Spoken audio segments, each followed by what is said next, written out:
Fue educado en la Universidad de Cambridge, casado 2 veces con más de 3 hijos. La primera esposa fue cristiana, abandonó a la primera esposa para casarse con la segunda, que era su enfermera. Murió a los 76 años, a los 23 años de edad lo diagnosticaron con una esclerosis tremenda, atrófica, y le dieron menos de 2 años para vivir. Y sin embargo vivió 50 años más, 76 años murió.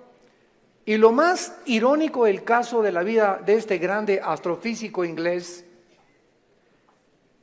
fue que su esposa, cuando lo metieron y lo entubaron 2 veces a los 20 y tantos años y después a los 40 y tantos, y le dijeron en el hospital que ya tenían que desconectarlo porque ya no podía vivir, ella se puso de rodillas e intervino ante el trono de la gracia, y llegaron los doctores y le dijeron: es que esto es un milagro.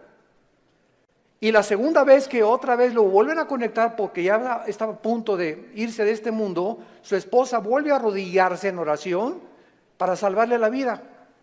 Él supo que su esposa estaba de rodillas orando por él, y cuando él tuvo esta oportunidad de poder decirle a Dios: gracias porque me concedes la vida, se siguió burlando de ella. Y las palabras de él a su esposa fueron las siguientes: yo no hago caso a la religión porque es la ciencia la que nos da la verdad. Me dio mucha tristeza que antes de morir haya muerto negando a Dios y declarando que Dios no es el creador del universo. En ese momento, cuando escuché este programa de televisión, porque fue a través de las noticias que escuché esto, inmediatamente vino a mi mente la vida de más grandes astrofísicos que él, que fueron cristianos.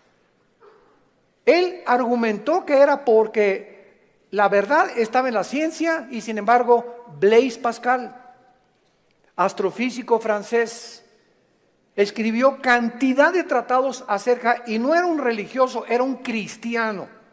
Blaise Pascal confesó, y en sus libros lo dijo: Jesucristo es mi Señor y mi Salvador. Nadie se puede comparar en la astrofísica con Blaise Pascal. Y después tenemos a Isaac Newton. ¡Qué tremendo! Isaac Newton, que comienza a postular las leyes de la famosa gravitación, cristiano de los pies a la cabeza, y muere alabando a Dios y dándole gracias a Dios por la muerte de Cristo. Louis Pasteur, siglo XX, un famoso doctor, experto en medicina, y el legado que él dejó a la ciencia fue impresionante, cristiano. Y finalmente Alberto Einstein, que fue famoso cuando dijo: Dios no juega con el universo como si jugara a los dados. Todos estos hombres fueron cristianos y creían en Dios. Los filósofos de hace 2150 años aproximadamente, 150 años antes de Jesucristo, Aristóteles, que fue el maestro de Alejandro el Magno, Platón, Sócrates, Demóstenes, creían en un Dios. Por lo menos dijeron: pienso, luego existo, existo, luego vivo, esta causa no puede estar dentro de mí, esta causa tiene que estar fuera de mí, tiene que haber algo, llámale la fuerza, una entidad superior, pero tiene que haber algo que trascienda, que es Dios. Aunque no lo pudieron nunca ubicar, el apóstol Pablo en Hechos 17 se enfrenta con los atenienses filósofos, discípulos de un gran hombre que se llamaba Zenón, y los discípulos eran los epicúreos y los estoicos. Y Pablo en Hechos 17 les demuestra y les dice: ustedes adoran un Dios porque tienen un monumento altísimo que decía: al Dios desconocido. O sea, ellos lo único que sabían es que tiene que haber una causa detrás de la existencia del mundo y del universo. Pero llegamos al siglo XX, donde se levantan Friedrich Nietzsche, Jean-Paul Sartre, Bertrand Russell, Richard Dawkins, y finalmente este astrofísico que muere diciendo que Dios no puede existir ni ser el creador del universo. ¿Saben ustedes por qué el astrofísico Stephen Hawking negó a Dios antes de morir? Simplemente porque no pudo explicar sus sufrimientos. Su esposa lo dijo, la primera esposa: Stephen está enojado con Dios, con un Dios que no existe. Se amargó contra alguien que no existe. Y siempre estuvo repelando, ¿verdad? ¿Por qué? Si Dios es Dios, no lo sanaba y no lo levantaba de esa silla de ruedas. Hace poco ustedes escucharon el testimonio de Nicky, un muchacho sin brazos y sin piernas. Nació con el puro tronco nada más. Y cuando oye su testimonio dice que a los 8 o 9 años de edad, como no podía suicidarse, se metió y con la boca abrió la llave del baño para ahogarse. Y en ese momento él reaccionó y dijo, ¿pero qué es esto? Y comenzó a gritarle, Dios, si existes, dime la razón por la cual me trajiste hacia el mundo, sin brazos y sin piernas. Y entonces él entrega a los 11, 12 años de edad su vida a Jesucristo. Y no se imaginan ustedes los millones de almas que este muchacho, Nicky se apellida, ¿verdad? Nicky ha ganado en el mundo. Aquí lo tuvimos en México y mi esposa y yo, su esposa es mexicana y se han discipulado con nosotros desde hace muchos años. La esposa de él y la familia de ella también. Ahora ya van a ser papás otra vez. Así como lo ven, pero juguetón. Gracias a Dios por su vida. Entonces, podríamos nosotros realmente, porque esta es la espada y este es lo que esgrimen los ateos, los escépticos, los agnósticos, es que ¿por qué si hay un Dios hay un sufrimiento? ¿Por qué es? Entonces, como no pueden entender y no tienen respuestas y no las van a tener fuera de la Biblia, se encierran en una cárcel y en lugar de que este hombre hubiera podido escuchar a su esposa, bueno, ok, tú me dices que es un Dios, dime por lo menos o explícame por qué permite el sufrimiento, pero ni siquiera quiso hacer eso. Negó completamente todo contacto con la Biblia. Y esta es la razón de esta serie que me he propuesto comunicarles a todos ustedes y a todos los que nos escuchan a través de las redes sociales, porque es el tiempo que seamos luz. El mundo está pidiendo respuesta a los políticos, astrofísicos, ateos, agnósticos, escépticos, etcétera, etcétera. Las universidades en Latinoamérica están llenas de ateos, infectando las mentes de nuestros hijos, incitándolos a una revolución, incitándolos a la violencia, porque ellos creen que a través de esta violencia y de este idealismo pueden ellos hacer un cambio en México social, o en Veracruz, o en cualquier otra nación. ¿Por qué? Porque hay un idealismo en la juventud que no tiene respuestas, y nosotros somos la luz del mundo. Ya es hora que brillemos, ya es hora que levantemos la lámpara. Todos los 70s, 80s y 90s del siglo XX persiguieron a la Biblia, persiguieron al cristianismo, persiguieron a los pastores en Latinoamérica. Yo recuerdo cuando fui a la universidad a la conferencia en la Facultad de Filosofía y Letras, cómo querían burlarse todos. Ay, ya llegó el padrecito, así me decían, ya llegó el padrecito. A ver de qué nos va a hablar el padrecito, porque como ellos no tienen respuestas, creen que nosotros tampoco las tenemos. Y cuando nos enfrentamos a auditorios y les demostramos que hay más evidencias científicas en la creación bíblica que en la famosa teoría de la evolución. Cuando alguien te diga y tú le preguntes, bueno, ¿cuál es tu punto de vista o tu perspectiva de cómo te imaginas que creó el universo? ¿Qué te van a contestar? Pues por ahí anda una enseñanza, una ideología que se llama el Big Bang, o la grande explosión traducida. ¿Y qué significa esto? Que pues los físicos y se imaginan, porque no se puede probar científicamente, que pues comenzó con una explosión en el universo. Y entonces de esa explosión se formó todo lo que nosotros vemos. Cuando las propias leyes de la física, la primera y la segunda ley de la termodinámica, contradicen el Big Bang. Virgen del Socorro. Me atrevo a decir esto. La misma física que dice la primera ley de la termodinámica, nada se crea ni se destruye. La segunda ley, todo tiende al desorden, a la oxidación, a la destrucción, a la corrupción. Nunca del desorden se ha formado el orden, por el amor de Dios. Entonces, ¿cómo podemos estar defendiendo una teoría que la aceptamos ciegamente, porque mi maestro me la enseñó, porque tu maestro no tiene ninguna otra explicación. Y como dijo Don Teofilito, como decimos aquí en México, ni la tendrán si no vienen a la Biblia. Porque por medio de la ciencia y por medio de la intelectualidad, que es limitada, el ser humano no puede traspasar y trascender la dimensión espiritual, la dimensión del mundo invisible. Entonces el intelecto choca contra las cosas que no entiende y al llegar ahí se vuelven locos. Entonces no puede el ser humano comprender la inmensidad del universo que nos rodea, ni los caminos ni los pensamientos de Dios, porque son más altos que los nuestros. Dios tuvo que bajar hace 2000 años en la persona de Jesús para Él comunicarnos y revelarnos los secretos que se encuentran detrás de su universo, de su soberanía, de la tierra, de dónde venimos, los animales, la genética y la ciencia, que continúan como demostrando y comprobando simplemente que la Biblia tenía la razón.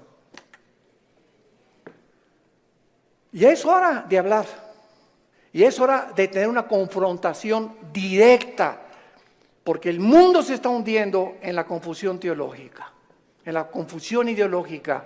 Los gobiernos los invitamos al próximo desayuno en junio, ya les dieron su volante titulado El fracaso de los gobiernos humanos. Otra vez, ¿verdad? Vamos a examinar todos los gobiernos, nazismo, fascismo, anarquías, democracias, etcétera, etcétera. ¿Por qué ninguno ha funcionado? ¿Por qué siguen peleándose? ¿Por qué ahorita ya los partidos políticos en todas partes del mundo, ya sus convicciones, los estatutos en los que formaron sus partidos están deshaciéndose y contagiándose con el otro? Es como si nosotros dijéramos, soy cristiano, pero me voy a juntar con los mormones y con los musulmanes. Cuando los principios de los musulmanes, los principios de los mormones y el cristianismo se contradicen unos a otros. Entonces, ¿creo realmente que mis convicciones son reales y es la verdad? ¿O necesito otras ideologías porque no estoy seguro de lo que yo creo? Es una tristeza, se están derrumbando ante nuestros ojos todas las ideologías y todas las filosofías del mundo. Los sistemas de pensamiento están confundidísimos como jamás lo habían estado. Gubernamentalmente, teológicamente, filosóficamente, económicamente, es una confusión en el mundo tremenda. Es el estrés por el cual vive la gente. Es una incertidumbre de dónde está la verdad, dónde está la luz, quién tiene la verdad. Tú dices que en aquella religión, tú dices que en aquella religión. Discúlpame, en ninguna religión en la persona de Jesucristo. Porque tú puedes tener X religión sin tener la verdad, ni tener al Hijo de Dios en tu vida.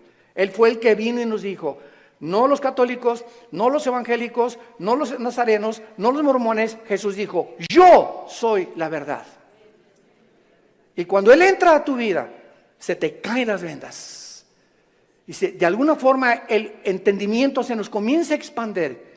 Y solo Dios, el Espíritu Santo, puede hacer que nuestra mente se abra para que cuando vengamos a la Biblia podamos entender, porque la Biblia, el autor es el Espíritu Santo, necesito al Espíritu Santo morando en mí para comprender los pensamientos de Dios. Ven a la Biblia sin el Espíritu Santo y vas a chocar contra los pensamientos de Dios, porque el hombre natural no entiende las cosas del Espíritu, porque para él son locura, porque estas cosas no se intelectualizan, estas cosas se disciernen espiritualmente. Veamos estos pasajes a continuación que nos van a servir de base para poder dar una explicación y comenzar ya a levantar la bandera de la fe. Dice en Romanos 5, versículo 3, y no solo esto, sino que también nos gloriamos en las tribulaciones, sabiendo que la tribulación produce paciencia. Alguien viene sin el Espíritu Santo y lee este versículo. La conclusión a la que llega dice, esto lo escribió un loco. ¿Cómo puede alguien que está atravesando tribulaciones o problemas gloriarse? Inmediatamente se enfrenta a esta persona con una pared. Pero es que esta persona no entiende que las próximas palabras es que estas tribulaciones y estos sufrimientos, Dios los está usando para formar nuestro carácter que si no sufrieras, de otra manera no podrías aprender muchas cosas en la vida que solamente a través del sufrimiento se aprenden. Dice Salomón en Proverbios, el sufrimiento purifica el corazón. Esta es la razón por la cual comenzamos ya a entender, y cuando comenzamos a entender los pensamientos de Dios, y aunque no vamos a ser libres del sufrimiento, por lo menos Dios va a entrar a nuestra vida y nos va a dar una esperanza para que en ese valle de sombra y de muerte tengamos paz. Para que en medio de las tribulaciones que tú estás atravesando, y en medio del divorcio que estás ahorita enfrentando, y el abandono de tu esposo, y el abandono de tu esposa, y el abandono de tus padres, por lo menos en medio de ese horno de fuego donde que tú estás atravesando, Jesús está contigo. Y aunque no se va a acabar hasta que Él venga a todas estas cosas, Él nos da la fuerza para resistir hasta el final con gozo. Y la paciencia solamente es el fruto de las pruebas y las tribulaciones. ¿Se imagina lo que la Biblia dice? ¿Y para qué quiere la paciencia, Señor? Si no tienes paciencia, te vas a casar con el chavo equivocado. Si no tienes paciencia, te vas a casar con la muchacha equivocada. Si no tienes paciencia y eres una persona impulsiva que compras y vendes, etcétera, etcétera, sin meditar ni reflexionar nada, vas a comprar la casa equivocada, el carro equivocado, el viaje que Dios no quería que hicieras lo vas a hacer por tu impaciencia, porque por naturaleza somos impacientes. Entonces la Biblia nos comienza a abrir los ojos y nos dice, espérame tantito, la paciencia es una virtud elemental para que puedas tomar decisiones y no te arrepientas el día de mañana. Pues yo quiero la paciencia, Señor. Viene entonces el fuego de la prueba. No tengas miedo de las tribulaciones. Mi esposo, hermano, parece un martillo conmigo y duro y duro y duro y duro. Hermana, pues mientras más, te está haciendo tu esposito, sin que te des cuenta, estás desarrollando una capacidad para aguantar. Que si no quieres hacer eso, pues sácate un cuchillo y vete sobre él entonces. Y acaba con tus problemas. Hace muchos años, quiero irme con mucha calma con estas conferencias porque son muy importantes y tratar no se imaginan, oren por nosotros, por mi esposa y por nosotros, nuestros hijos. Necesitamos mucho de las oraciones de todos ustedes y le pido a Dios mucha oración, que siempre que yo estoy enfrente de un público pueda yo tener la capacidad de explicar su bendita y profunda palabra. Hace muchos años había un dramaturgo inglés llamado Oscar Wilde. Y él hizo muchísimas obras de teatro. Yo me acuerdo, tenía como 18, 19 años de edad. Formé parte de un elenco teatral llamado Hamlet. Y en una de las cosas que yo tenía que declarar durante el escenario, en el teatro, representando a Hamlet, ¿verdad? Dice así la obra de William Shakespeare: morir, dormir, no más. ¿Qué es más levantado para el espíritu? ¿Levantar las armas contra un piélago de calamidades y haciéndole frente a acabar con ellas? ¿O esperar el sufrimiento y dormir y morir no más? En otras palabras, este dramaturgo que no era cristiano, pero creía en Dios, Oscar Wilde, y tenía problemas morales, ¿verdad? No nos vamos a meter con eso ahorita. Oscar Wilde pudo entender que en la vida es o mueres o vives. Ahora, escojo vivir, aguántate.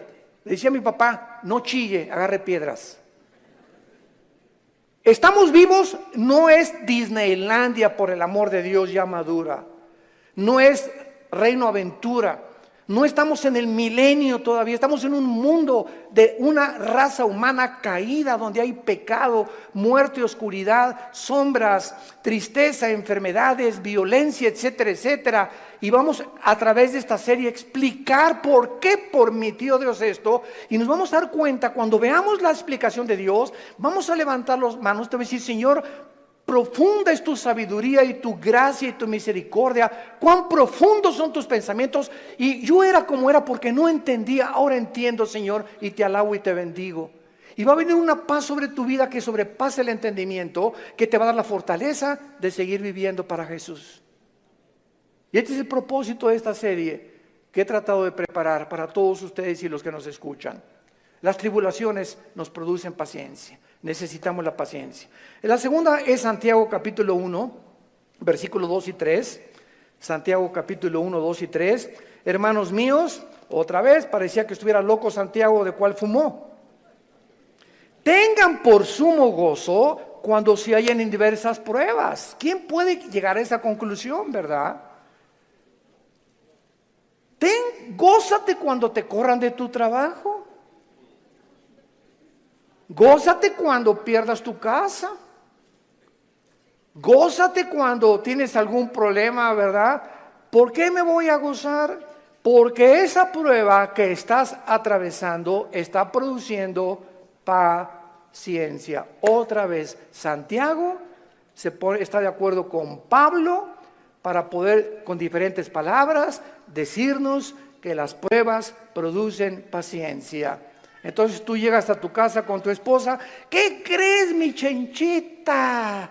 ¿Qué, mi amor? Estás tan contento, te veo, te ascendieron de puesto. No, mi amor, al contrario, me corrieron. ¿Quién podría reaccionar así? Nadie, ¿verdad? Ni marihuano. Nadie podría reaccionar de esa manera, más que un cristiano que vive en el Espíritu. Y la esposa, oye, pero ¿sabes una cosa? Esto no es para que te pongas contento. Sí, mi amor, ¿sabes una cosa? Porque acuérdate de Romanos 8:28. Todas las cosas contribuyen para nuestro bien. Y no me corrieron porque haya sido ladrón, borracho, parrandero, jugador o defraudador. Me corrieron, ¿verdad? Por políticas, lo que tú quieras. Pero ¿sabes por qué me gozo, mi amor? Porque creo lo que dice la Biblia. Ahorita mi única reacción se había llegado: vieja, sácamela de don Julio reposado. Y vamos a ponernos los dos hasta atrás. Esta vida no vale gorro. Vamos a divertir. Que nada y que Dios ni qué cristianismo. Esa es la otra reacción. Y comenzar con la autolástima y comenzar a amargarte contra Dios. ¿Te das cuenta? Entonces, en lugar de que tomemos esa actitud, la Biblia nos muestra que nos enfrentemos a los problemas con otra actitud, porque cuando Dios ve que tú enfrentas esa actitud y que tú llegas a tu casa y Señor, gracias, te alabo, yo no entiendo por qué me corrieron, lo único que sé es que tu palabra dice: no desmayes, no tengas miedo, yo soy tu Dios, nunca te dejaré, nunca te abandonaré. Y estoy seguro que viene un trabajo mucho mejor que el que yo tenía, en el momento en el que Dios ve desde el cielo que nuestra reacción aquí en la tierra es diferente a la de los demás seres humanos. Dios nos bendice.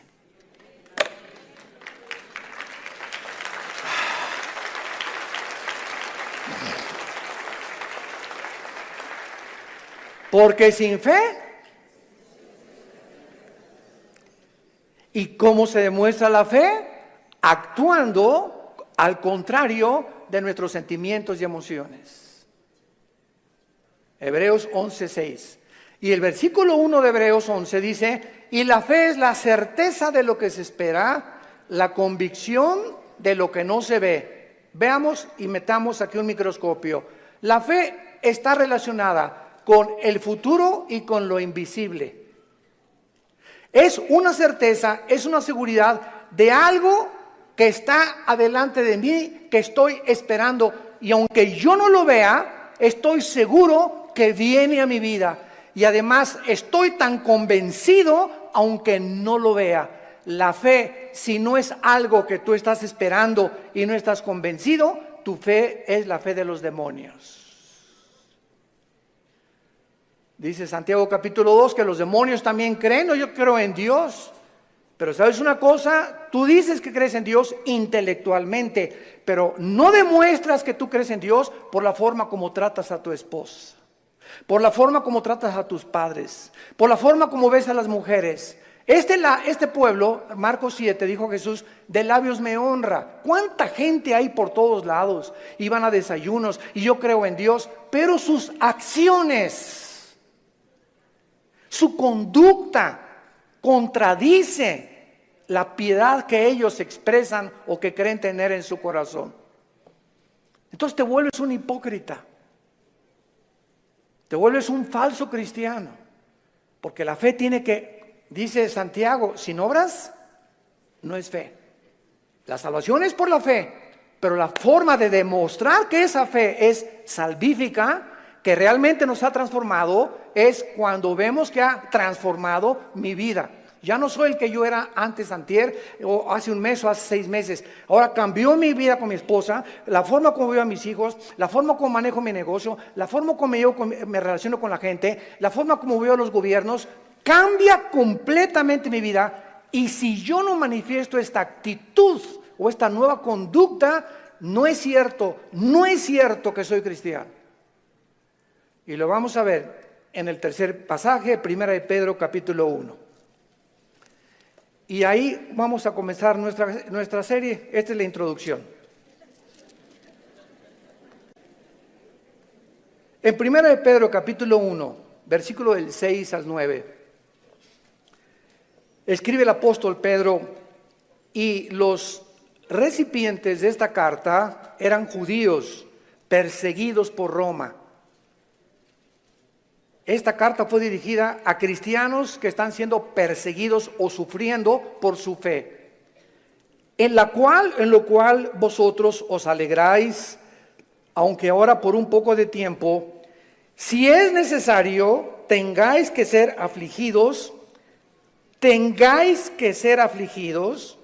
en diversas pruebas, para que sometida a prueba vuestra fe, mucho más preciosa que el oro, el cual, aunque perecedero se prueba, con fuego se hallada en alabanza, gloria y honra, cuando sea manifestado Jesucristo, a quien amáis sin haberle visto, en quien creyendo, aunque ahora no lo veáis, os alegráis con gozo inefable y glorioso, obteniendo el fin de vuestra fe, que es la salvación de vuestras almas. En otras palabras, y este es el tercer principio espiritual de nuestra serie, la fe de todos aquellos que han dicho: Jesús, entra a mi vida. Ayer en el desayuno tuvimos más de 35 decisiones, gracias a Dios, y la gente que hace una decisión por Jesucristo, quiero que lo sepas, tu fe va a ser probada. Tu fe va a ser probada. ¿Y saben ustedes dónde comienza a ser probada? En la familia, con tus hermanos y con tus papás o con tus primos. ¿Por qué? Porque la primera prueba de la fe es la persecución. Ayer nos contaba mi hermano Alejandro, él es el director del Instituto Teológico Internacional del LITI, y nos contó una anécdota mientras veníamos de Toluca al desayuno en el camino, que yo no la conocía de mi hermano. Y me dice: Armando, tú sabes que cuando yo me convertí, porque él fue el primero en la casa que se convirtió. Y yo los correteé como 2 o 3 años. Una vez quise incendiar una reunión de oración. El gadareno era Pinocho comparado con los demonios que yo traía. Y se los digo en serio. Y me dice mi hermano: tú sabes que cuando yo me convertí, llegué a la casa y mi mamá inmediatamente me quiso correr. Ya te metiste con una secta, quién sabe qué te metieron, etcétera, etcétera. Total, dice, me tuve que salir de la casa y a los 4 días regresé a la casa. ¿Y qué crees? Estaba un cuñado mío, nuestras hermanas, la abuela, los tíos, y me hicieron juicio. Todos alrededor de la mesa, diciéndome: a ver, acércate por favor, estamos escuchando que ya te cambiaste de religión y que andas por ahí con unos aleluyas y quién sabe qué tantas cosas, y en esta familia la única religión que tenemos es tal y tal y tal y tal cosa. Y dice mi hermano: yo lo único que hice es a todos ellos que me hicieron juicio por haber aceptado a Cristo, en lugar de que contentos de que dejé las drogas, porque era bien hipioso mi hermano antes, y le metía todo, ¿verdad? En lugar de que estuvieran contentos, estaban completamente enojados que yo había comenzado a leer la Biblia. Y lo único que les dije fue, puse la Biblia en medio de todos y les dije: ¿la han leído? Y comenzaron todos a voltearse unos con los otros. No, Chepo. Pues si no lo han leído, ¿qué base tienen para juzgarme que yo estoy mal?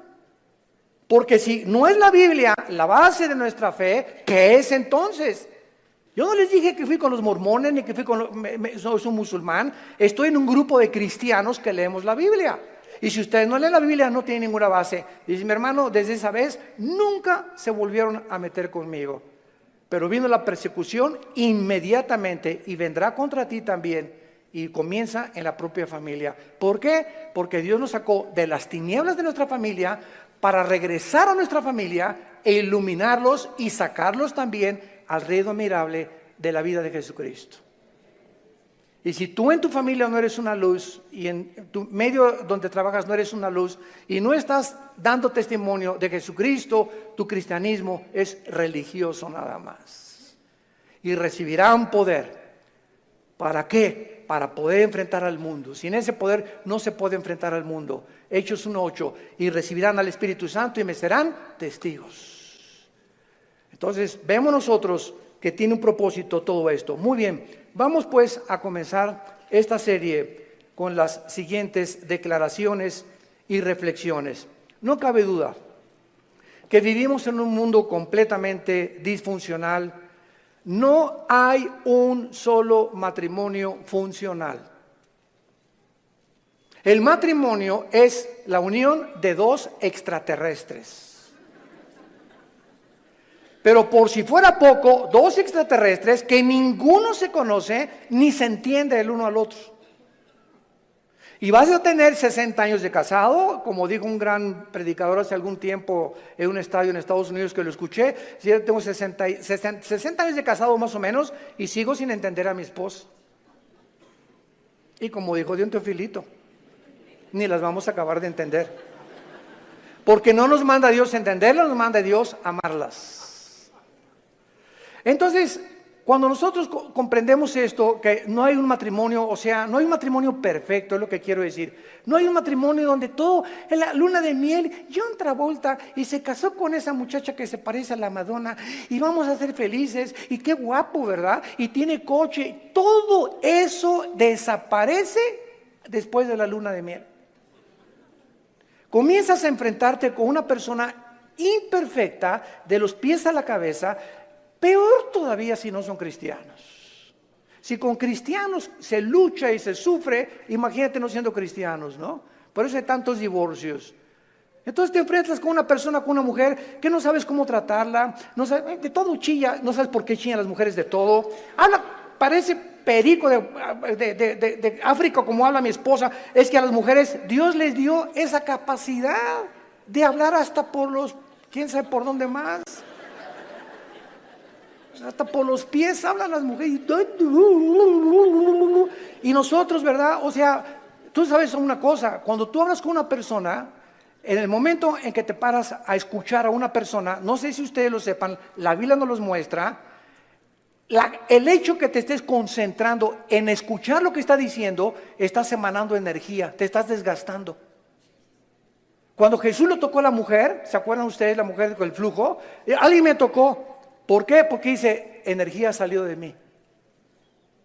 Todo el sufrimiento que ella tenía se lo transmitió y Jesús en su hipersensibilidad sintió inmediatamente.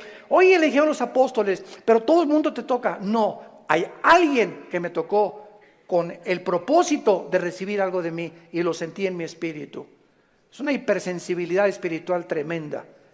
Pero cuando tú te sientas con alguien, entonces esta es la razón por la cual mujeres, los hombres nos sentamos y viene tu esposa y 15, 20 minutos y a los 10 minutos no tenemos la capacidad, yo no sé cuántos de ustedes sean superhéroes, ¿no? Pero la mayor parte de los hombres no tenemos la capacidad de oír más de 10, 15 minutos. Comenzamos, sí, amén, gloria a Dios, mi amor. Sí, es cierto, sí, te amo, tienes toda la razón, ¿no? Comenzamos ya con el avión, etcétera, etcétera. Pero ustedes las mujeres, mi esposa se junta con otra mujer, o cuando se juntan las pastoras, y 6 horas sin parar. Yo llego a los restaurantes, me recoges a las 7, sí voy a las 7, y ahí está, digo, oye, mi amor, te dejé a las 2 de la tarde, y sigues en la mesa platicando con ellas, y se despiden, y están en la puerta del restaurante, bye, y en la noche llega, y le siguen hablando por teléfono. Señor mío y Dios mío, Jesús, María y José y el burrito que los acompaña, así son. Dejémoslas, felicitémoslas, pero no las contradigamos, mucho menos, porque así las hizo Dios. Las mujeres tienen 7 días al mes que sus hormonas cambian drásticamente en la famosa menstruación, y durante esos 7 días no te atrevas a decirle nada. No te atrevas a tocarla tampoco, ni sexualmente tampoco, porque está prohibido en la Biblia. Son tiempos en el que vuela la mosca y se ponen a llorar, hipersensibles. Es una semana en la que hay que yo te llevo el desayuno a tu cama, mi amor, yo le voy a lavar los trastes, yo te lavo la ropa del bebé o lo que sea, ¿verdad? Y comienza el hombre a entender la naturaleza femenina, que no estamos para que ellas nos sirvan, no son nuestras esclavas ni nuestras sirvientas, y cuando comenzamos a darles lo que ellas necesitan, porque las comenzamos a comprender, es cuando vienen las bendiciones de Dios. Es cuando vienen las bendiciones de Dios. ¿Por qué estamos haciendo así? Y no somos mandilones, eso no es ser mandilón, lo hacemos porque Dios nos dice, ama a tu mujer como yo te amé desde la cruz, con un amor sacrificial. Y cuando yo veo sacrificarte por tu esposa, te voy a bendecir como no te imaginas. Porque el mal que le hagas a tu esposa, se te regresa. Es como un boomerang, se te regresa, dice en Efesios capítulo 5, nadie aborreció su propia carne, sino que la cuida y la sustenta como Cristo a la iglesia. El daño, las groserías, los gritos, el adulterio mental que traes contra tu mujer, se te regresa y detiene las bendiciones de Dios. Y vas a comenzarte a encontrar desesperado, ya no te puedes gozar en las pruebas, en las tribulaciones, ya no tienes paz, ¿verdad? ¿Por qué? Porque necesitas otra vez venir a la cruz y pedirle perdón a Dios por la forma como has tratado a tu compañera, a tu amante, a tu esposa, a la madre de nuestros hijos. Ahí viene. ¿Por qué lo hacemos? Por la fe. Y sin esta fe es imposible que yo agrade a Dios. Vivimos un mundo disfuncional, tenemos que entender esto. Y todas estas circunstancias nos hacen volvernos a la pregunta, que es la que vamos a desarrollar en esta serie: ¿por qué Dios no detiene la maldad? Muy buena pregunta, muy válida filosóficamente. ¿Por qué Dios no detiene tanta destrucción y tantos sufrimientos? Es la pregunta que permanece en las mentes de la mayor parte del ateísmo, y muchas veces no solamente los ateos, sino también de los mismos cristianos. La única diferencia, escuchen esto, señores ateos que nos escuchan, en cualquier programa que haya en el mundo de televisión o de radio o en cualquier foro, nunca a un ateo ni a un agnóstico le van a hacer estas preguntas, nos las van a hacer a nosotros. Porque los ateos no tienen respuestas. Y como no tienen respuestas, por eso se enojan contra Dios, y por eso se amargan, y por eso dicen que son ateos. Entonces, si el mundo va a cuestionar a algún ser humano para que le responda, no va a ir con los ateos, van a ir con nosotros. A ver, ¿tú qué te dices, cristianito? Dime esto y esto y esto. Hace mucho les conté un incidente que lo he repetido así. Una vez estaba platicando sobre el ateísmo en el Hotel María Isabel, salimos del desayuno hace algunos años y me aborda una persona en el elevador, pero así, ¿verdad? Usted es el señor Andrés, sí, mucho gusto, ¿cómo está? Ya entramos al elevador juntos. Usted dice que Dios es todopoderoso, ¿verdad? Pero con esa actitud, ¿verdad? Usted dice que es todopoderoso, ¿verdad? Sí, efectivamente, Dios es todopoderoso. Y si es todopoderoso, ¿por qué no acaba con el diablo si él tiene poder? Y le contesté: porque comenzaría con usted.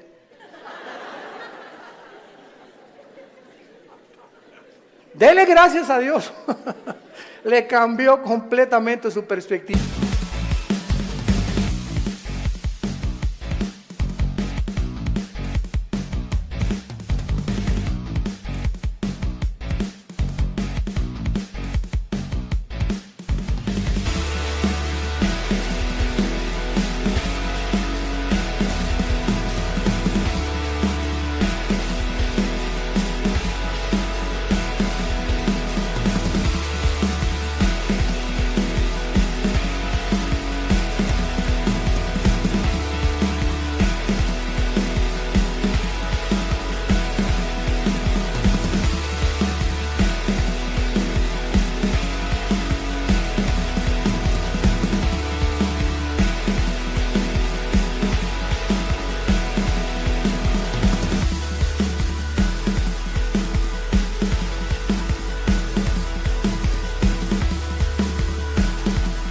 escriba, ¿no? O por lo menos ya le di tarea para ir reflexionando ella a su casa, de que hay respuestas y que si realmente Jesús hubiera venido o ahorita acabara con la maldad, acabaría con todos, porque perverso y engañoso es el corazón de todos los seres humanos.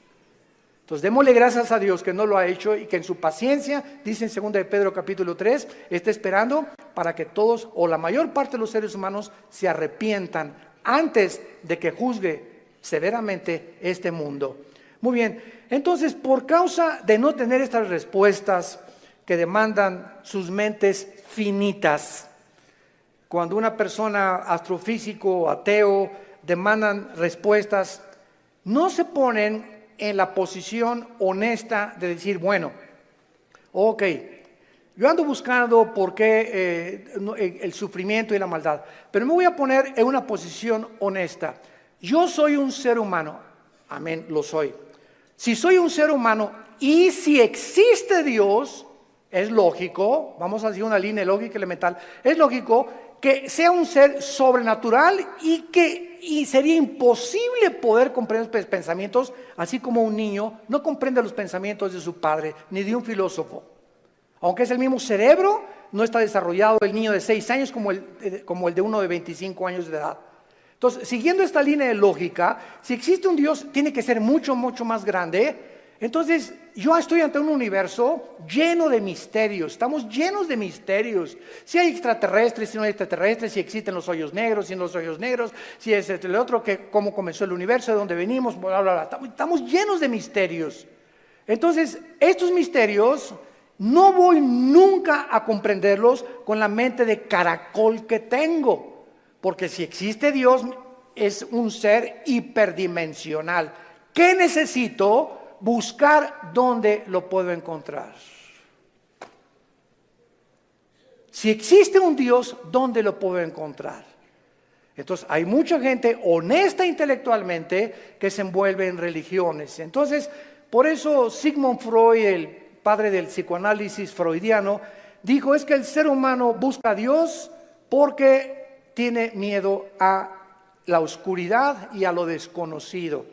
Y entonces este temor inconsciente, escribió Freud, es lo que impulsa a muchos seres humanos a buscar a un Dios. Se equivocó completamente, porque aun cuando fuera así y me está guiando el temor a lo desconocido, dice la Biblia, me encontrarás porque me buscarás con todo tu corazón. Yo les confieso en mi caso particular, a los 25 años de edad me encontraba yo en un momento existencial en mi vida, que estaba yo en el lodo, así estaba yo en el suelo completamente.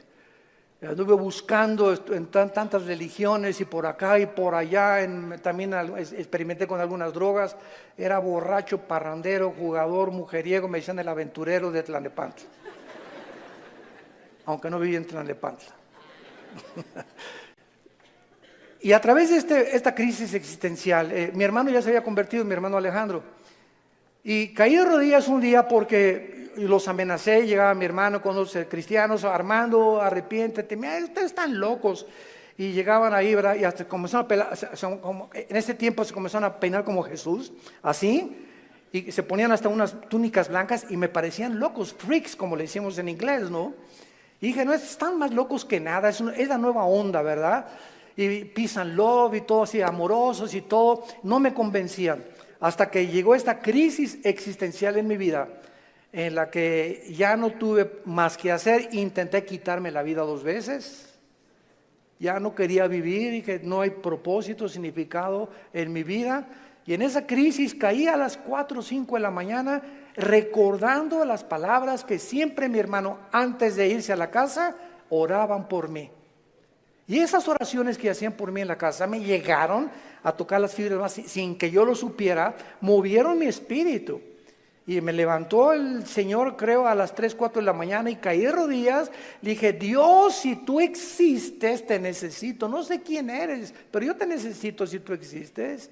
Y si es verdad que es tu Hijo, al quien tú escogiste y en quien el cual tenías tu complacencia y lo mandaste para que lo oyéramos a Jesús, no dijiste que oyéramos a Buda, ni a Mahatma Gandhi, ni a Mahoma. Tú dijiste a él oír. Si es Jesús, yo lo necesito en mi vida. Le hablé a mi hermano a las 4 de la mañana, pasó por mí a las 5 de la mañana, me llevó a la casa de un misionero bautista con un corazón impresionante por el amor de las almas, y ahí estuve yo en un mes de febrero, marzo, ¿verdad?, de 1974, caí de rodillas junto al piano, que era un músico misionero, y le grité a Dios. Me comenzó con la Biblia: por cuanto todos han pecado y son apartados de la gloria de Dios, la paga del pecado es la muerte, Juan 3:16, Dios te ama, etcétera, etcétera. Y comencé a llorar y a llorar y a llorar y a llorar durante 40 minutos llorando. Y yo no sabía ni por qué lloraba, pero estaba llorando. Sentía que eran capas que se me quitaban así encima. Y ahí quedé tirado todavía como media hora. Ya me dijo el misionero, me dijo: vamos a dejar a tu hermano aquí solo en mi estudio. Ya salí yo y sentí como que me habían quitado, ¿verdad?, todas las frustraciones y desilusiones y traiciones que traía, y mentiras de todo lo que, programas virulentos que el mundo me puso. Y fue la forma en la que Jesús me dijo: ¿verdad?, tú eres a quien tú estás persiguiendo. Y de ahí en entonces, ¿verdad?, mi vida fue cambiada radicalmente. Yo supe que había llegado al final de mi vida y que si Él era Jesús, yo tenía que dedicar mi vida a Él. No había ninguna aventura más grande en la cual un hombre pueda aventurarse a vivir más que conocer a Dios. No hay una aventura más grande. Conocerle es el más grandioso afecto de nuestros sentidos, y amarle el más grande de nuestros propósitos. A los 3 años de que comencé a trabajar yo en la hotelería, era gerente del hotel, el que acabamos de ir ahorita en la reunión de los pastores en Acapulco, enfrente de la Diana. Estuve de gerente como 1 año, gerente en el Hotel Camino Real de Polanco, etcétera, etcétera. Y le dije a Dios: me voy de misionero. Yo creí que Dios me había llamado para otra cosa. Me fui de misionero y me fui a la sierra de Oaxaca, entre la Costa Chica y la Costa Grande, entre Oaxaca y Guerrero. 3 años durmiendo en pisos de adobe. Mi cojín era un ladrillo envuelto en periódicos, y me tapaba en la noche con periódicos, con los indígenas. Yo creí que me había llamado Dios para ser misionero, porque los misioneros que conocí en Acapulco me mandaron para que yo fuera, y lo único que me daban era un cheque de $100 al mes. Comíamos lo que pescábamos, las almendras que arrancábamos y los mangos que quitábamos de los árboles durante 3 años de mi vida. Y ahí conocí la máxima de las pobrezas. Más pobre no puede ser. Yo dormido en camas de piedra, hermano, te gané. En covachas, estas eran chozas de adobe. Y además había un pueblo ahí que se llamaba El Ciruelo, cerca de Tejucunicuilapa, en la Costa Chica, que era de leprosos. Y me acuerdo que un día me dijeron: es que ¿por qué están tapados así? Es que son leprosos. Y yo creí a las 2 de la mañana que Dios me había llamado a morir con lepra. Y le dije a las 2 de la mañana: Dios, si ese es mi destino, Señor, aquí estoy. Yo no sabía ni qué contagios era la lepra, ni conocía mucho de la lepra, pero yo creí que Dios me había llamado para morir como un leproso. Y ya, ¿verdad?, pasaron los 3 años, regresé a Acapulco, comencé a predicar, a fundar movimientos de estudios bíblicos en las casas. En 1979 la organización del famoso evangelista, que vamos a orar por él, Luis Palau, se está muriendo de cáncer, por cierto. Tiene cáncer en los pulmones, Luis Palau. Me hablaron a formar parte del equipo de Luis Palau. Del 79, 80 y 81 estuve como evangelista por toda la República, todo Tabasco, Guerrero, Veracruz, pueblito en pueblito, predicando de choza en choza, pueblito. Nos corretearon, nos aventaron piedras, nos aventaron palos, me lastimaron 2 veces, me enfermé con malaria, me enfermé con calentura de 40 grados, etcétera, etcétera. Y todas estas fueron, ¿qué cosa? Pruebas. Dios estaba forjando carácter en mi vida, que era muy importante para lo que más tarde me tenía que enseñar. Y el secreto, quiero decirles a ustedes, el más grande secreto de la vida es no amargarte. Es el más grande secreto de la vida cristiana. Un cristiano amargado no entra a la tierra de Canaán. No pasas Canaán. Dice en Hebreos 12 que bloquea la gracia de Dios la amargura. No importa lo que nos hayan hecho, lo que nos digan. Me acuerdo en los 80s cómo nos calumniaron. Me dijeron que me había casado 4 veces, que tenía hijos hasta en Iztapalapa, 15. Bueno, Es increíble, y todavía me dicen que de vez en cuando han oído esos rumores, ¿no? Le gané a Salomón. Puras mentiras. Pero el diablo es encargado de verdad de buscar la forma de desprestigiarte, de impedir. Pero ¿sabes una cosa? Que nuestro destino no depende de lo que la gente piensa, nuestro destino depende de Dios. Y nadie puede arrebatarte ese destino que Dios te ha dado. Nadie, absolutamente nadie. Y para terminar, sí existen respuestas, y mientras todo se aclara, y mientras nuestra poca y chica y limitadamente intelectual comprende, y ahorita comenzamos ya con el Espíritu Santo a entender muchas cosas más que sin el Espíritu Santo imposible poder comprenderlas, Dios nos deja dos consuelos. El primero, la resurrección de nuestra vida. Vamos a volver a vivir. Hijo, ten calma. No importa lo que estás pasando, cuando tú mueras y resucites, vas a tener el cuerpo que anhelabas tener. Si eras chaparrito y pelón, vas a ver el cuerpo que te voy a dar. Si te decían la tintorera de Tlanepantla, vas a ver la belleza que te voy a dar. Y lo que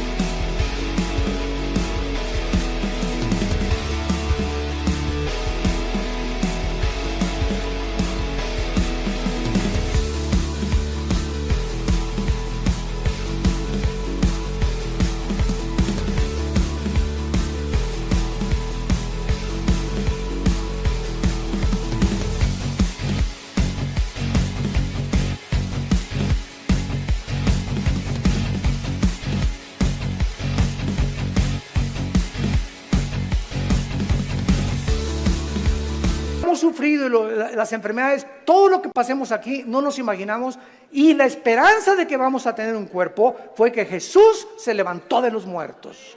Él es la esperanza y la gloria de nosotros. Vamos a volver a vivir.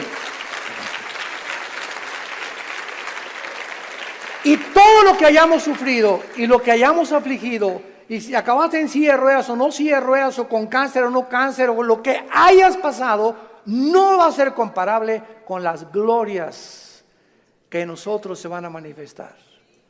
Y la segunda consuelo es que vamos nosotros realmente a tener un mundo nuevo, donde reine la justicia y la paz y la equidad. Viene ese mundo que anhelamos y que queremos cambiar por las revoluciones armadas, por la guerra, por la política, por la educación. De ningún esfuerzo humano el mundo va a cambiar hasta que Jesucristo regrese con todos nosotros a establecer su reino milenial. La pregunta en esta mañana es la siguiente: ¿estás tú preparado si tú murieras esta noche para encontrarte con tu Dios? ¿Estás preparado? ¿Estás seguro que tienes a Jesucristo? Asegúrate en este momento recibiéndole como tu Señor y Salvador. Inclina tu cabeza y dile estas palabras. Señor mío y Dios mío, aún no te entiendo, pero he comprendido que no necesito entender todas las cosas, más que una sola: te necesito. Sé que tú en la cruz enviaste a tu Hijo a pagar con su sangre por mis pecados, y que la resurrección de Jesucristo transformó el imperio romano, transformó la historia humana, al grado que la historia se cuenta antes y después de la vida de Jesús. Señor Jesús, gracias por esta muerte en mi lugar. Creo que con tu sangre pagaste lo que yo no podía pagar jamás. Y creo, como resucitaste de los muertos, que estás vivo. Y en este instante te pido, porque creo que vives, que entres a mi corazón. Señor, te necesito. Yo sé que con el tiempo comenzarán a caerse las cortinas de mi mente y comenzaré a comprender más y más cosas que ahora no entiendo, pero lo único que sé es que te necesito, que moriste en mi lugar y que nunca me dejarás ni me desampararás. Te recibo como mi Señor y mi Salvador. Amén. ¿Qué haríamos sin la Biblia? ¿Qué haríamos sin este maravilloso libro? El libro de los libros. Todos ustedes en esta mañana que por primera vez han hecho esta oración, nos gustaría bendecirles y saludarles.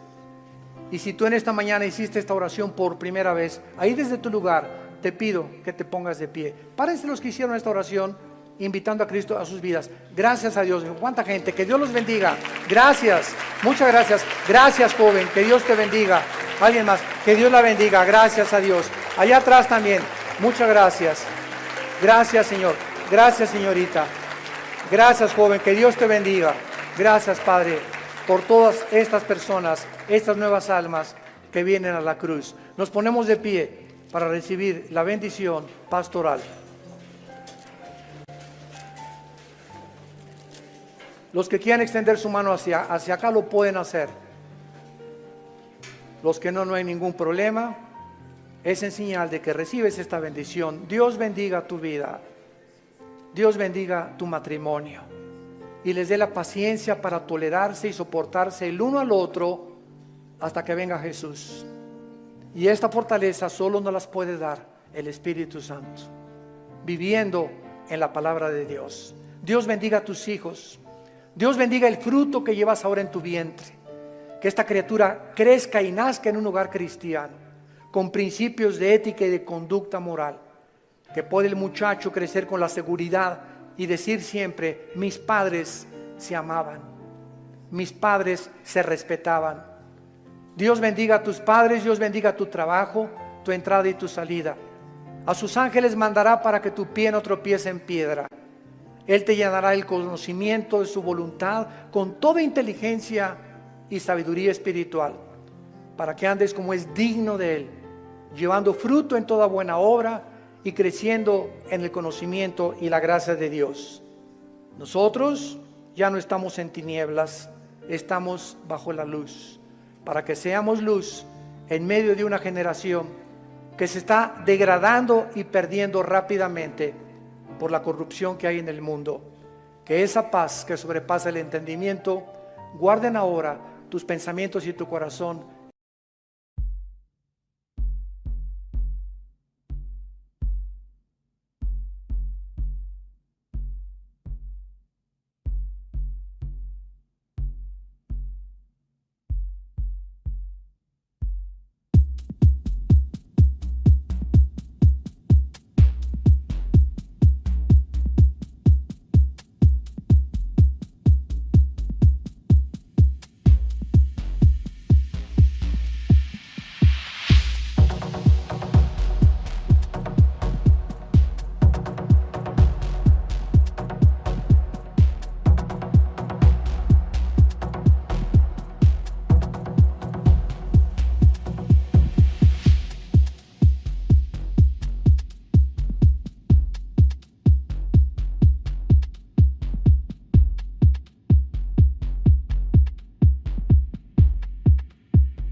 light ahead. We're moving to the beat, our spirit unsaid.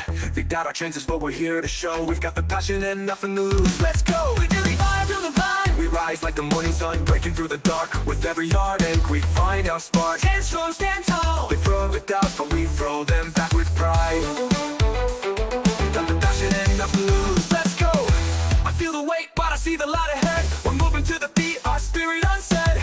They doubt our chances, but we're here to show. We've got the passion and nothing to lose. Let's go. Feel the vibe, feel the vibe. We rise like the morning sun, breaking through the dark. With every heartache, we find our spark. Stand strong, stand tall. They throw the doubts, but we throw them back with pride. We're on a mission, ready to thrive. Fight on, fight on.